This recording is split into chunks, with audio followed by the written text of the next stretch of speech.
Operation Domination is underway. The ultimate game plan to dominate your NFL experience. With your hosts, Dan you gotta be confident about your Achilles when you show up. Yeah, I mean, I got it. Chris Dowhouse, hearing about disappointments in fantasy and Adam LaRue. Don't hope to win. Be great and dominate. All right, ninth round, last round we're talking about for this show. So we're in the back end of the ninth round here. Chase is going to pick between the nominees. Both the nominees are going to be coming from Adam and from Chris. So when we're talking about the ADP range, so we get into the back end of the ninth round, we're talking about guys like Jayden Daniels, like Jared Goff, Ladd McConkey, or like Caleb Williams, Ezekiel Elliott, Dallas Goedert, even coming in kind of into this range here. So Adam, yours is a mystery. You didn't even put this on the outline. So I want to know who's your nominee there. Yeah, I did miss this one on the outline, and I hate to do this, and I'm actually going to give you a devil's advocate argument as a result, but Jayden Daniels is actually the highest guy on my board here. Just to be transparent. However, Caleb Williams is the next guy. He is my next quarterback, and of this group, he would be my next guy, regardless of position. And look, I think it's a really compelling argument because it's do you take the passer with some mobility who has a talent? I'm certainly much higher on Caleb. I presume the rest of you are as well, just where he got drafted, where our grades are. As a talent, Caleb's the guy. But fantasy cheat code is rushing quarterbacks. Jayden Daniels is going to get a crap ton of points. So I think it's a very interesting debate between the two. I land on the Jayden side, and I don't mean to tip off where we're going afterwards, but Jaden's the guy between the two for me. So this got real simple, real fast. Chris, talk about Jayden Daniels, your nominee. Well, look, I'm Adam. I've been going back and forth all summer with this. I had Caleb higher than Jaden, and now I'm back with Jaden. You know, the rushing potential is something that's very tantalizing. But I've talked about this, ad nauseum, and we watched it in the preseason. Caleb Williams can run, guys, and Caleb Williams rushed for 10 touchdowns back-to-back seasons. This isn't something that he's just going to run around and just throw the ball all the time. So he is a guy who can definitely bring both things. Yeah. Jayden Daniels has some injury concerns. We talked a lot about this in the draft shows that we talked about. I don't like the fact that he kind of takes some licks and hits. But what I'm going to go for, Adam, I'm going to go for the upside in the sense that I'll probably save myself and make sure I have a backup quarterback option. But Jaden has the highest ceiling. We've seen people like Justin Fields not necessarily to be great passers, but just that having that floor of rushing ability gives you that. And Kingsbury's system as well. I think they married a lot of things well for him. His offense is going to have a lot of pace. Chicago has to kind of predetermine what they're going to kind of do. Shane Waldron's still kind of getting his feet wet. What's their pace going to be like? Are they going to feature those receivers? Meanwhile, Washington's got a really good identity what they're going to be doing. They're building around Anthony Lynn. They're building around Kingsbury's running attack, and they're going to be able to feature that quarterback as part of that option. So I'm going to go with Jaden as the high upside guy. Oh, thank you, gentlemen. I love it because I talked in the lead up to the I talked in the lead up to the draft about Jayden Daniels and how Jayden Daniels would be an elite athlete no matter what position he played, but at quarterback especially, the dude can flat out fly. Plus, he can throw the ball a mile. He's got good weapons. He doesn't quite have Caleb weapons, but I will take the weapons that they have given Jayden Daniels to start with, especially with Kliff Kingsbury. We like to talk on this show about coaching staff, about scheme, about fit. And I love the fit between Jayden Daniels and Kliff Kingsbury. And I'm excited to see where that thing goes. I have Jayden Daniels ranked as my last starting quarterback in a 12-team league. I have him at quarterback 12. We just went over some of our quarterback rankings there. I love the fact that we have Jayden Daniels available here. It's a reasonable spot to take him, and we have put quarterback off long enough. When we put quarterback off long enough, we need to shoot for that upside. Rushing quarterback has upside. Jayden Daniels is a great pick here if we could get him in the ninth round to round out this starting roster that we've put together here. I love it. Thank you, gentlemen. Danny, you want a bold statement? I have Jaden higher than Anthony Richardson. Oh! Adam, are you all right? I'm a Colts fan. Are you okay? Yeah, breathe. I mean, I disagree, but I agree. So do I, but I'm not a giant Richardson. Well, Chris, to that point, again, when we're talking about our rankings, we're talking about guys that we like, that we've graded out, who we're projecting and everything like that. You would not take Jaden ahead of where Anthony Richardson is being drafted. Let's make that real clear. So just because you have Jayden Daniels ranked ahead of Anthony Richardson, you're not taking Jayden Daniels in the 5th round. That's kind of my point here to make sure we're clear for everybody. Right. Absolutely. I'm not taking either of those quarterbacks in the 5th round. No, then that's why you don't just go strictly based on your ranking sheet and just go right down the line. Yeah, no, you have to. What do you think we're having the show for? It's why you go by tiers. No. Yeah. And that's it. Just to add to that, that's where Chase, you talked about kind of going with the flow of the draft in regards to one of the questions. That's why doing this is kind of difficult in the way that we're picking these names far in advance, to where when we got to the Deontay Johnson to Christian Watson point, I'd go Christian Watson. I have Deontay Johnson higher. If that becomes the case, yeah. If that's the context that we've built our team with, right, that can change, because we do want to go upside when we're talking about a bench wide receiver. Absolutely. No, I have Johnson ranked far ahead of Watson, but in that context, I agree with you. I would have jumped on Watson. I also have Deontay Johnson. Don't get super locked in. Like, I got to leave the draft with this guy. Do in the 1st round, sure, whatever, fine. Later in the draft, like, you have to be open to multiple options and be fluid and have tiers. And that's, why we wanted to do this segment. So roster construction. That's the whole point of this thing, right? I also have Deontay Johnson ranked ahead of Christian Watson, but in that instance, I'd rather take Christian Watson. And not to get left out in the Jayden Daniels train, because Chase, you mentioned we have him 12. We love him. Chris, you have him Anthony Richardson. I'm not as high as Chris is, but I do have him at QB9. I do have him in the top 10. I have him ahead of Dak and Brock and Love. Yep. Like, so I'm with you guys on that one. Like, you're talking about a quarterback in the 9th round, which is where he's going consistently, by the way. Like, 9th round's a real thing of where you're going to be able to get a guy like Jayden Daniels if you wait at the quarterback position, which, by the way, you should, especially this season. But when you get a guy like that who's top 5 potential, Kyler Murray's a top 5 quarterback point per game basis rookie year with Kliff Kingsbury. This offense is set up very similar to that offense, man. It's right there. And if you're worried about Jayden Daniels getting smacked, so am I. The guy can't slide to save his life. But that's why you're getting him in the 9th round. There's no risk at this point. Take a Purdy, take a Lawrence, take a Jared Goff, take whoever in that double-digit round, and there you go. There's your safety net. If you're going to wait on quarterback, which I agree with Dan, I'm fine with waiting on quarterback. Don't just wait on quarterback saying, frig it, I can get any of the guys in the bottom 3 of my top 12. Go in with a plan, though. We constructed a roster that makes sense to take Jayden Daniels in round 9. We can shoot for upside there because we built a pretty damn good floor with the rest of the guys we've got. Don't just go into saying, I'll just take whoever's available when I get to round 8 or 9. You might miss some value there. But if you want to wait on quarterback, at least go into it with a plan. Don't just do it blind off the top of your head. We're going to end on this question because this is kind of funny to me. So Millie Mills is asking, why can't Bo Nix get mentions if rookie quarterback that late is an option for some? Love you, Millie, but no. So look, I get what you're saying. Now, for reference, man, I got Bo Nix ranked at 32. Like, he's literally the only starting quarterback I have ranked lower than Bryce Young. Nix is not a fantasy relevant quarterback. He has some mobility, but he's not going to look to run. Okay.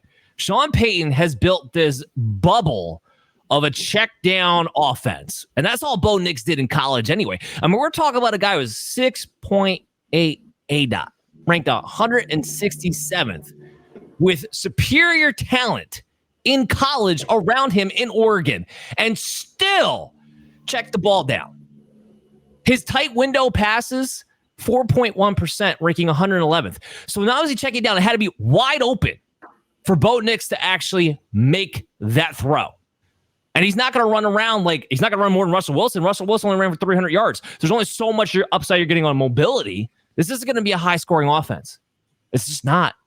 I think the key differentiator is the best case scenario for Bo Nix, where you're like, all right, he had a really successful, really great rookie season. It may on the field look really good, like the Broncos are really good and the offense, moves 10-11 wins, yeah. That could happen, but he probably threw 24 touchdowns, didn't, maybe ran 2 in. 13, 14 interceptions. Right. So from like a fantasy perspective, his pathway just isn't very good. He could be a fine NFL quarterback, be in the Alex Smith lane. I just don't think it's going to be fantasy productive, especially the way this offense is set up early. Chris, what are you going to say real quick? I was going to say, look, we saw Daniel Jones do this, and I'm not a Bo Nix fan, I'm not big on him in fantasy necessarily, but I will say, Dan, I have him higher than you do because I do think they're going to use his legs. It was a guy who definitely rushed for touchdowns in college again, did use his legs in RPO action quite often in Auburn and in Oregon. And then add the fact that similar skill set, physicality like Daniel Jones. You don't have to be a world beater. You only run for 700 yards. You just got to run for enough yards and enough touchdowns to be fantasy relevant. I think Bo Nix could be a guy that you're going to have on your radar at some point. I hate the skill set, I hate the talent, but I think they're going to make him a guy that they're going to kind of make easy, efficient reads for and give him easy things to kind of accomplish in the red zone. I mean, super flex last ditch QB2. That's I don't have combine numbers in front of me, but I feel pretty confident in saying Bo Nix does not have Daniel Jones's legs. Does not have his wheels. Daniel Jones is one of the better running quarterbacks in the NFL, to be honest with you. So and you can laugh at all that you want, but I think he has some mobility, but I do not think he has the same kind of rushing upside as the Daniel. Just saying, Bo Nix rushed 15 touchdowns the year before last, so it's not like this guy's just the stat. So did Johnny Manziel ran for Daniel Jones did not, though. You guys are going with all these names. Daniel Jones didn't do any of that. He wasn't in an offense that asked him to. Yeah, as I'm saying, everybody in the Oregon offense. That's what I said. I didn't say North Carolina or college. Auburn. He played for every team he played for. Basically, he ran. That's fine. I'm not going with that. Hey, we got Kanoa checking in from Hawaii. Mahalo, buddy. That's awesome. What's up?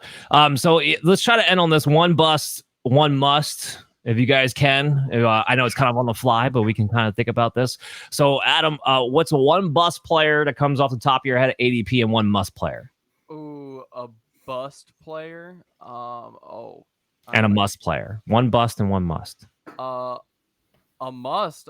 I might honestly go with our team and say, look, it feels very cop-outy to say a guy that's going in the first round, but relative to ADP, man, Justin Jefferson is one that I think I'm going to be leaving a lot of these redraft drafts with, just to be honest with you, because I have him like 3 or 4 slots higher than ADP, and that means a lot when we're talking about the first round. So he's a guy that to me is definitely in that must category.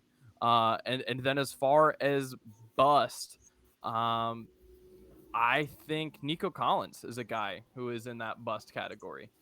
Just in the sense that if a guy we talked about planting your flag on a Texans wide receiver or on these other, teams with multiple wide receivers.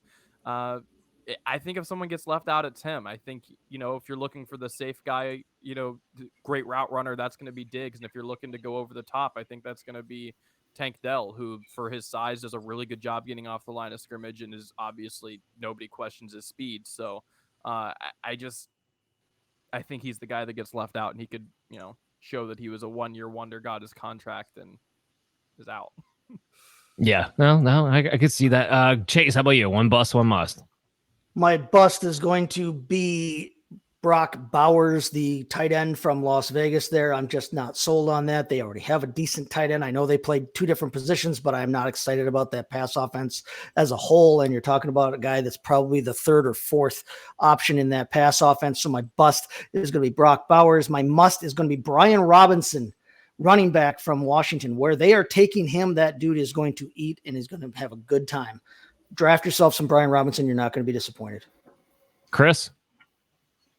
I think for me, I'm going to go with my must first. I think there's 2 guys. Obviously, one of my love I've been kept harping on is Cooper Kupp. If you're going to get Cooper Kupp in the 3rd round, I think it's a must grab. But if there's another guy that Chase just mentioned, I got him really high on, is Stephon Diggs, another guy that everybody's writes off because he's old or something and he's going to suck into Houston. The guy was really good for the Buffalo Bills last year, receiver 9, was good the year before. And the second half, tail off the last couple of games. That's not something an age thing. That's something he's done for the last couple of years. So I look at an offense, and he's going to be rejuvenated, a contract here. Stephon Diggs is a guy I'd love to have on my team. And kind of building off what Adams talked about, I'm obviously not as high on Nico Collins, a guy whose ADP is way too high for me. And just in general, Dan, the quarterback position outside the top 4, I have Lamar as my cutoff as my number 4 receiver. You should not be taking any of these quarterbacks any higher than round 6 or 7. I think, if it's not one of those 4, it should not be going that high. Yeah, I like that too. All right, for me, I wouldn't be on brand if I didn't say my bus player, according to relative to ADP, was Devon Achane. That wouldn't be my brand otherwise. So I have to put that out there. Look, again, I'm looking at a guy. I don't see him getting more than 12 touches per game. Raheem Mostert's still going to lead in overall touches. He's still going to lead in inside the 5 touches. Jalen Wright is probably going to get mixed in at least to some degree, enough that'll be annoying to the distribution between Devon Achane and Raheem Mostert. And if something does happen to Mostert, I think the Jalen Wright addition inhibits Devon Achane from being able to take over the backfield entirely. So according to ADP, because right now he's going to RB9, I've been big on that. If you make him an RB2, I'd be all over it. So relative to ADP, Devon Achane has been my bust there because when he doesn't hit the big play, he doesn't give you much in fantasy-wise. We saw that last season. And he's an injury risk. My must, I mean, I had a couple of musts, but to go with somebody that we haven't talked about on today's show, it's Terry McLaurin. Look, we finally have a quarterback who's willing and able to throw the deep ball. That has been missing Terry McLaurin's entire life. That was what he was great at in Ohio State, is why I fell in love with the guy, because he can just make plays happen. And he finally has a quarterback who is good at the deep ball. There's a lot of questions I have about Jayden Daniels and his ability to process and his ability to throw over that 8 to 12 yard pass consistently. But I have no questions when it comes to his ability to throw the deep ball with accuracy and with volume. So I love Terry McLaurin this year. I'm one of the highest rankers in ECR on him. I have him at wide receiver 24 right now. So big on Terry McLaurin. That's going to be one of my musts. All right, so we'll do it there. Guys, make sure you come back 9:30 next week here. Operation Domination will be live again on the Fantasy Football Advice Network on YouTube. Make sure you tune in, get all your questions, and then love the engagement. That's why we went long today, so I really appreciate it from you guys out there watching the show. If you want to check us out while you're on the go, you can always download Operation Domination on your favorite podcast app. Follow us on social media, Dan Mader, Chase, Adam, all catch us all over there. And make sure you sign up for the Fantasy Sports Pro membership, $50 for the year or $5 a month to get fantasy 24/7 fantasy sports advice all year long. And you can join one of our jersey leagues. We're giving away a jersey to the winner, Brandon Ayuk, for me in particular. 3 more spots we're going to draft. We'll see you guys next week. Hey there, I want to thank you for watching Operation Domination today. And if you're enjoying the show, there are some ways you can help support us. You can go to podchaser.com/Operation Domination and leave us a 5-star review. And you can do this on any podcast platform or on our YouTube page when you go to @FF Advice Network. This completely helps out the show be able to grow, and also leave us comments to let us know how we can curtail the show to you, because you are the most important member of the show. So again, go to podchaser.com/Operation Domination to leave a 5-star review and leave a comment wherever you listen or watch the show, and we'll help better serve you.